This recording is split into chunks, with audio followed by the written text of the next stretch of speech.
বিশ্বাস করেন, ৭১ চ্যানেলের যে খেলাযোগ এপিসোডটা আছে, খেলাযোগ যেই ইউটিউব চ্যানেল আছে, ফেসবুক পেজ আছে, এখানে একজন সাংবাদিক, মানে ওনাকে সাংবাদিকতা শিখেইছে কে?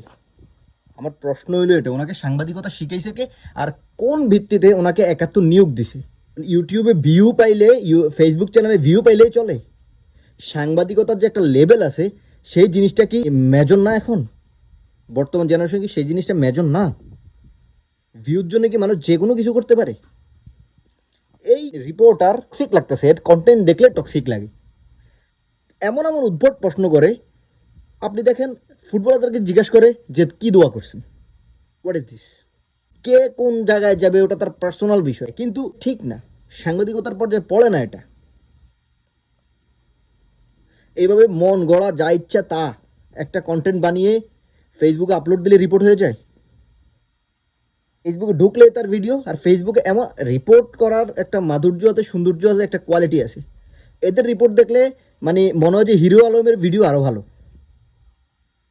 খুবই টক্সিক টাইপের কন্টেন্ট এগুলো হচ্ছে, বাদ দেওয়া উচিত। আর ৭১ চ্যানেলকে এই রিপোর্টটা নিয়ে ভাবা উচিত। ক্রিকেটটাকে তো ধ্বংস করেই দিছে সাংবাদিকরা, এখন ফুটবল যাও একটু ভালো পর্যায়ে যাচ্ছে, সেটাকেও ধ্বংস করার জন্য চলে আসছে।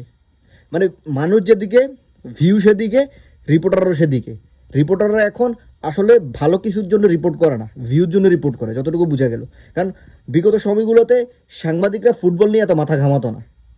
এখন যেমন ক্রিকেট নিয়ে মাথা ঘামে না, তখন ফুটবল নিয়ে মাথা ঘামাতো না, কারণ ফুটবলের প্রতি মানুষের ঝোঁক কম ছিল।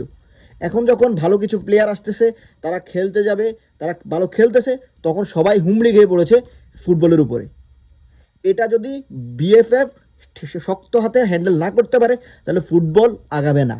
এই সাংবাদিকদের জন্য খেলোয়াড়রা যেতে পারবে না, এই সাংবাদিকদের জন্য খেলোয়াড়রা রাস্তায় নামতে পারবে না, গেলেই মাইক্রোফোন একটা ধরে রিপোর্ট করা শুরু করবে। এগুলো বাদ দেওয়া উচিত, এগুলো নিয়ে ভাবা উচিত।